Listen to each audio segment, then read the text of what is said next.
Right, guys, just been for a mountain track walk, and I found another little route, so I can do like a figure eight now, and it's not all the way up and all the way down because you lose a bit of benefit and you get jarred all the way down. If it's all downhill on the way back, which I don't like downhill that much, I prefer walking uphill. So this mixed it up, and I found this track, and there's like a crossroads in the tracks. And I thought, well, I'll go down there because I knew more or less where it was going to go. And it joins into the road, the Charing, but the Black Road. And I thought it would anyway. And it goes through this cemetery, and it's beautiful. The cemetery. It's all in the middle of the forest, proper, forest. Beautiful place to be buried. I would have thought. Anyway, a lot of cemeteries are in nice places here. And the one in the last village, it's got a beautiful view. Well, not that you're going to see it, but it seems to be, and when people are buried, that they rest there. I don't know. You never know what happens after you check out of this section, this life. But it was really nice anyway. It was uphill and then down and then back up the road and then back. It's like a kind of a figure eight, but not quite. It was more of a nine, figure nine. Yeah, if you drew it, it'd be up, around. Yeah, like a figure nine. You go up, around, and then back down again. So it's like a figure nine. But you've never heard of a figure nine route before. Anyway, that's what it was. If you drew it, and it's up, then down and round, and then up and round, and then down again. Fantastic. And I was thinking about building up to this magical figure of 4K, but I'm not going to just do a hell for leather like that, because I don't want to overdo it. Because my joints still aren't. It's still not the best, but they're a lot better now. They're a lot better. I've changed all the diet and and they seem to be a lot better. So, because at one time they were quite bad. My legs. I used to get these.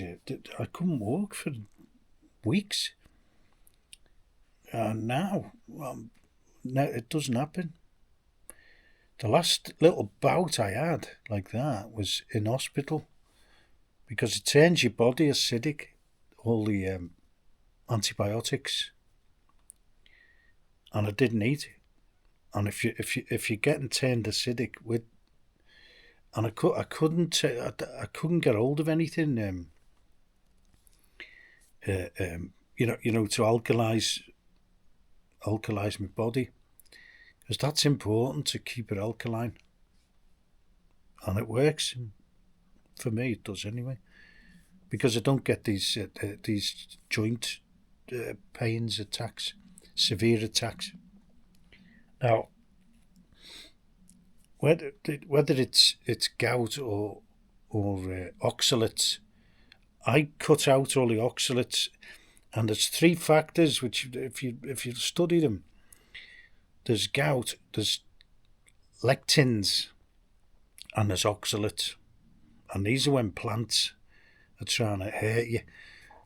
And I had an attack one day, and it was in this hand, and you can see it's moving okay now, and in my left hand, and I had a load of spinach, And there's two things that are packed with oxalates. One's rhubarb and one's spinach. And I had this big, you get these great big, it's like a pillowcase full of spinach, but when you cook it, it just goes down to nothing. And I made this like an omelette. It's like a spinach kind of quiche, but I didn't put any pastry. It's like a great big spinach omelette, and I ate it, all of it. And the next day I couldn't move my hand, just seized up. I'm straight after I finished this spinach. And I kind of remember seeing something about this spinach. Don't eat spinach or whatever. Anyway, I did a search, and there it was, lectins. And not lectins, that was oxalate. And some plants have got lectins and oxalates. You don't want to be going near them. And some of them are okay. So I've kind of trying to weed it all and get through all this information, And it's best to. I always think with superfoods and these health scares and all the rest of it, is to best just err on the side of caution. If someone says don't drink diet drinks with aspartame in them, or aspartame, or however you say aspartame, then I think it's just best not to take the chance. And same with medicines, things like that, if you know what I mean. Like medicines where they say they're dangerous and they have side effects. And you've actually got footage of people checking out straight after the medicine. I would say it's best to do a bit of research and err on the side of caution always. And same with superfoods. I mean, I'm on hemp seeds at the moment and pumpkin seeds. And these pumpkin seeds seem to be doing. I've got a packet which you chew, like pepitas, they call them. I mean, they're a bit like tedious, but and I've got hummus with laced with what's the name, pumpkin seeds, and they're supposed to be really good for you. And they've got this serotonin in and melatonin or whatever to help you sleep, which I have no problem with sleeping, never have done. And I do wake up, and it's called the Victorian sleep, and they call it the watch. It's another thing to read up about. Don't worry about waking up, especially as you get older. Don't worry about it. Just wake up. Do something. No, like anything. Like I usually, last night I was doing a bit of kind of digital assets type stuff, and then boom, straight back. I call it the snooze button. Just goes back to sleep. And there's certain videos I watch, people that send me to sleep, and people have said that about my videos, and if you can use them for that, go ahead. I mean, if it send you to sleep, and you can't sleep at night, just watch me, and if it sends you to sleep, and that's it's got to be another plus for the channel. But there's certain ones I watched, and because they're very long videos, and they just, I do watch them, but they send me to sleep, and then I watch the other half when I wake up again in the morning. Alexander Mercouris, because they're very long, but they're interesting, and there's lots of, he knows his stuff. The Duran, they know their stuff. And everything they say comes true in the end. Almost everything. they say they're doing this because of that, and geopolitics because of this and that. And almost everything comes true, you know. And you see all this garbage about Ukraine, and what they say about Ukraine always comes true, and it will come true in the end as well. Which is good. It may come to an end this year, maybe. It's but it takes a long time, you know. Because the way they're doing it, Russia, they're not rushing. Well, they're Russian, but they're not rushing. They're not rushing. They just prefer. They're not doing the blitzkrieg. The blitzkrieg Bob. Which is the fast invasions. That's what the Germans used to do. The Jerrys, the Erics. They were always the bad guys in the old days, but now they seem to be. People think they're okay. And you want to be careful with these. This mate, he is a maniac. Mate. And von der Leyen. I mean, she was German, but she's running the EU. And she's just as bad. And there's a few others as well. Like this Kaya Kallas. She's just a fruitcake. Because she's away with the fairies. She thinks she's going to walk through Russia and then sort out China. Well, I think she's realising now that they're not going to. They're not. Someone told her that they could do that. Well, she thought. Because she was Estonian, and then she got in with all the Westerners. And they just talk baloney all the time, as you know. Like Starmer. There's only about 75,000 in the army. People in the army. And half of them is going to be making sandwiches. And, cleaning stuff and, like, mechanics. Building bridges and communications and all that. So how many of them is going to be left with the actual rifle? Not many. Not many, Benny. And they couldn't do much in Afghanistan, or they didn't. We weren't very successful there. We haven't been successful, more or less, anyway. Unless it involves just carpet bombing, and then getting all the rebels fighting against each other, like they did in Libya. Just cause chaos and then skedaddle. That's what they were good at. Leaving vacuums, Iraq. Just steamed in and then out. And that kind of thing, They're not bad at that, causing chaos.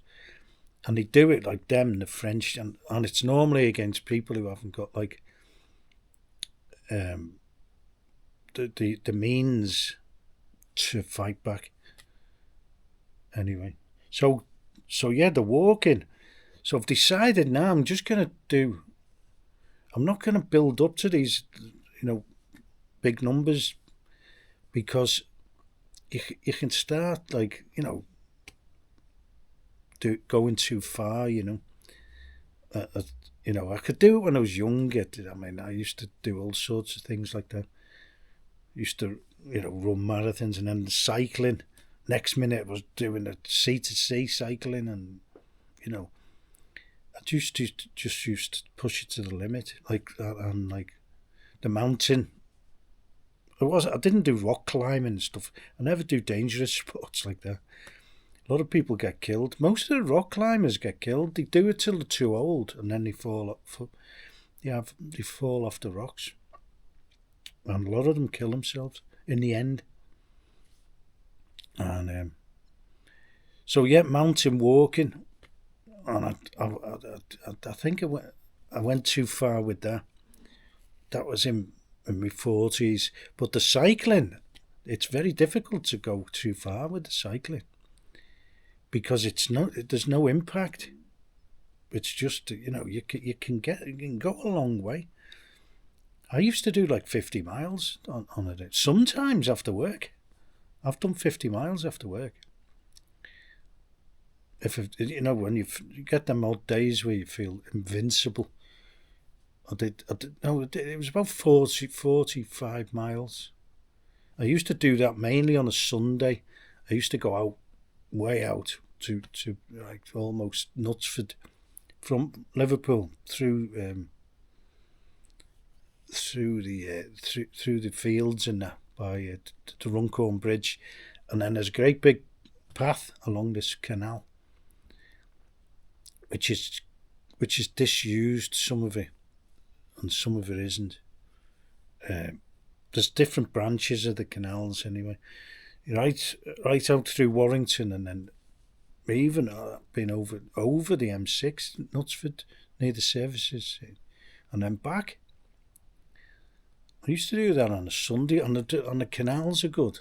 I like the canals. There was another one I used to do a loop, and I used to go up to what you call it? Where was it called? Just near Warrington, and then back again. That was a nice ride. You're kind of going right round Fiddler's Ferry, if it's still there.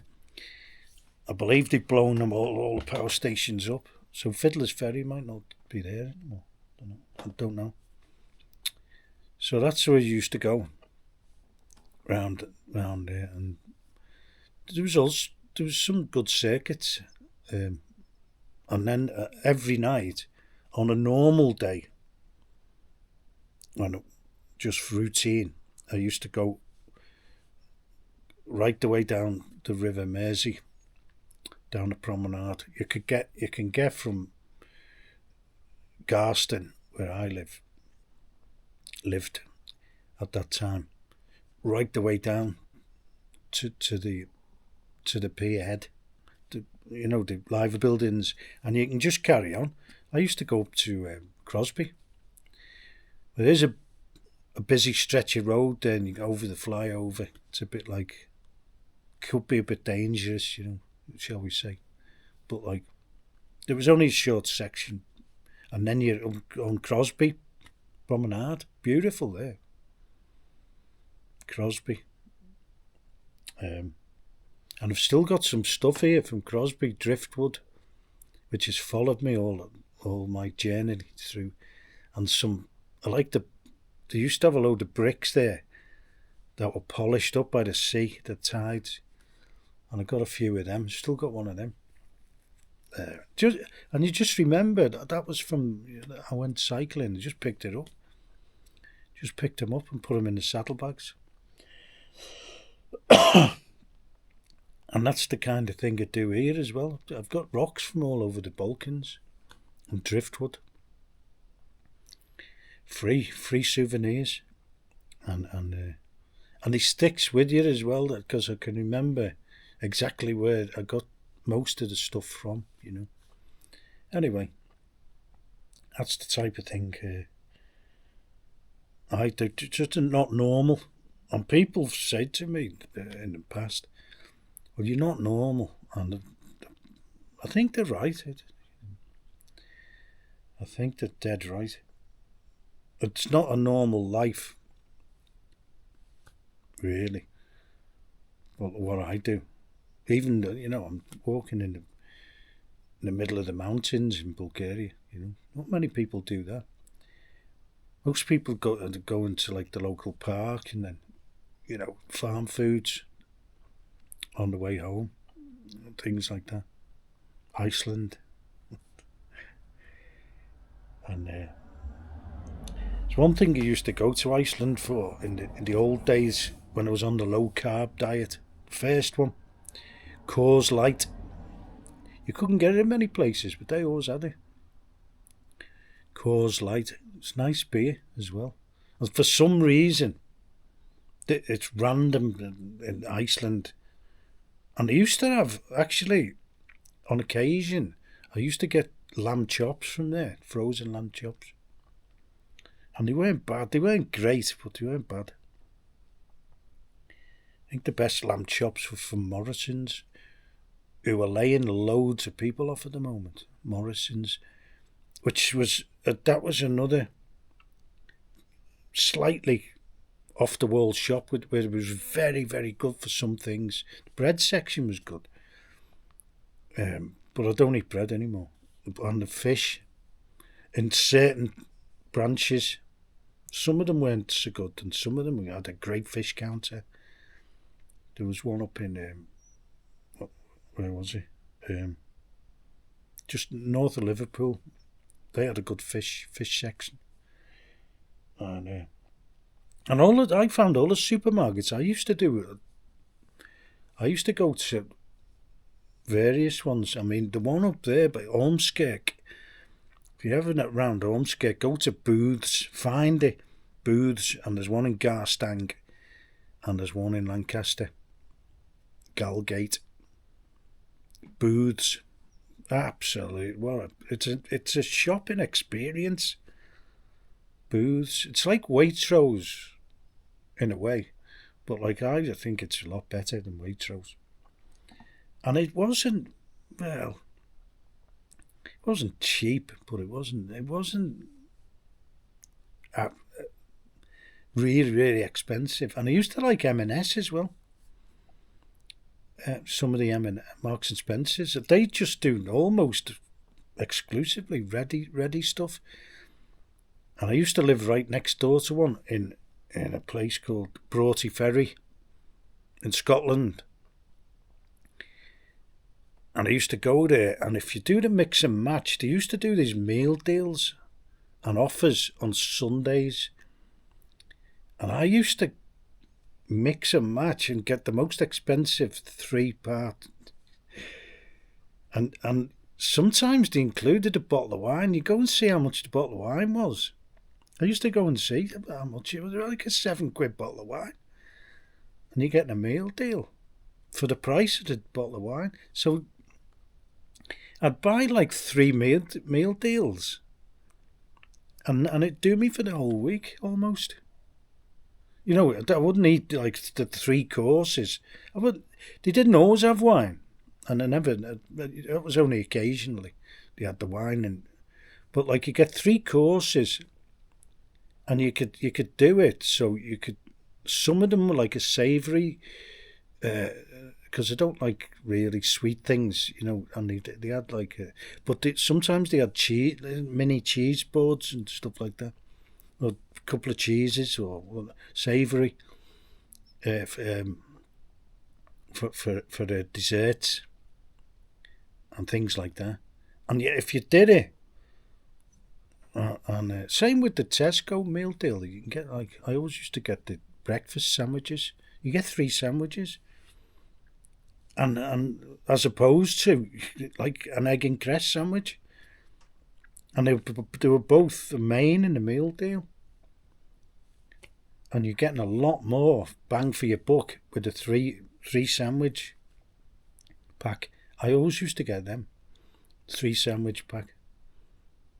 With the meal deal in Tesco, I believe it's gone up now to $3.60, which it's still not too bad at $3.60. When I was buying them, it was £3. That was 6 years ago. So 60 pence in 6 years. It's not too bad, really, considering how much other things have gone up. Anyway. So yeah, so that's that's a good little thing about shopping. And I found these, home bargains and all that. The food in there wasn't cheap. A lot of the things were cheaper in Asda. And Asda had some good stuff. If you've got to look. And the king of like spices and condiments was Sainsbury's. What a selection. Absolutely. And I used to also go to the Sainsbury's in Dundee, just outside Broughty Ferry, on the Dundee Ring Road at the beginning.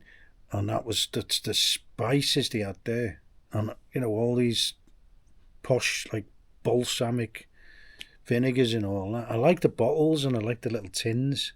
I used to kind of collect them.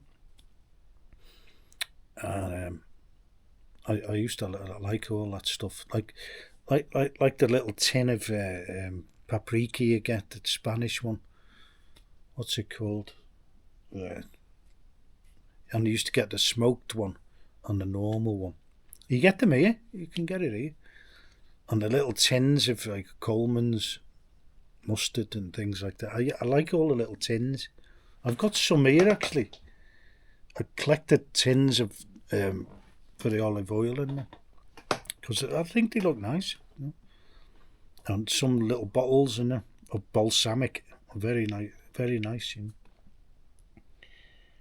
They make it look expensive. You know, your kitchen. Well, it is. A lot of it is expensive. That you know, for what it is. But I used to like going to the spice section. They had a whole aisle, both sides, in that particular Sainsbury's, Dundee. So if you're ever in Dundee, go and have a look at that. And the what's his name was good there, the Lidl. When they had the Scottish, a lot of Scottish stuff in there, and they had a lot of selections of the whiskey. I don't drink whiskey, but like, and then they had Scottish beer weeks and the stuff they had there. All the IPA beers, which is quite popular in Scotland. Some fantastic ones, all from the Scottish Isles, everywhere. Had some really, really good selections there when they had the Scottish week, the beer week. Anyway, but that was that's how I used to shop. I like going to all different shops like that. But the home bargains and that, you got to watch them. And they have the sandwiches in that are shit. And you know, the fresh veg is like all manky a lot of the time. And then I used to go to the Chinese supermarkets, and I used to go there for the morning. In Liverpool, there's three good ones, and the best one's just back near Chinatown. It's not actually on Chinatown, it's just the next street. I forget the name of the street. That's the best one. And it looks quite compact inside, but they've got this place at the back, and you go through the big, you know, the big, you know, them big, they're like blinds on these refrigerated rooms, and it's the same size again at the behind, and that's where you get all the bulk stuff, the big bags of rice and all that, and that's where all the restaurants, they were all buying from there, and they had good veg, all pak choy and all that, and I don't. They must have grew it in the UK. I would have thought some of it, but they used to have all. I used to go there for the whole morning. On Sunday, I think they opened about 10 o'clock, maybe 11, and I used to go there for a couple of hours. That was one of my Sunday outings, and they got a big one with a restaurant on the way up to Seaforth and north Liverpool, and that was good. And they've got a huge section refrigerated behind, and it looks like you can't go in it. Looks like where they bring the stock out, but it's not. It's part of the supermarket. So if you ever go there, these Chinese supermarket, you can go in the back. Just watch people to see where they go with these big trolleys. And a lot of it's for the restaurants, but you can go in. It's part of the shop. Anyway, so the good old. I do miss the supermarkets in the UK. A lot better than here. And I think the best supermarkets, just for normal foods, are Spain. They're the best. Oh, they were. They were the best. But you can get good stuff here. But it's like, you know, you gotta really look for it sometimes. It's not the supermarket heaven here. And I found like the UK is like was good, really, really good, and diverse. And I used to go to a Middle Eastern place as well. In in Toxteth, just near, well, Tunnel Road, just near there. Anyway, and that was good. And they used to follow me round and used to say, but they wondered what I was doing there, I think. I don't know. Or they were trying to help. But they used to, a lot of them used to follow me around. I said, you don't have to follow me around. I'm okay. I think they were trying to help. And I used to get good stuff in there, like goat's meat. We used to buy goat in there, and it was good, and it wasn't expensive. But it's all there. Okay, cheers.